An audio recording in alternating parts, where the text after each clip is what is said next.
Story of the Bundle of Sticks, a lesson in unity. There once was an old man who had 3 sons.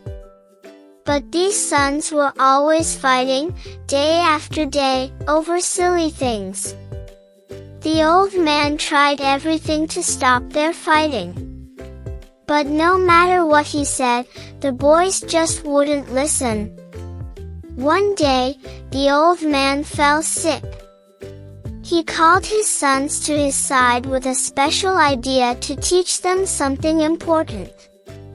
He gave each of them 1 stick and said, "Try to break it." Snap!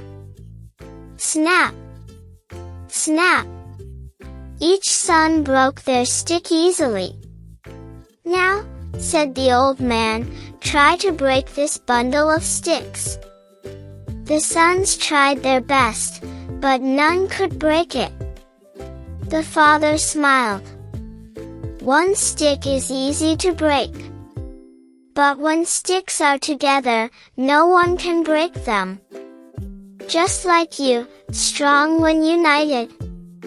From that day on, the sons stayed together and helped one another, because they had learned the strength of unity.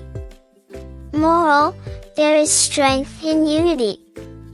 Always stand by your family and friends. Thanks for watching.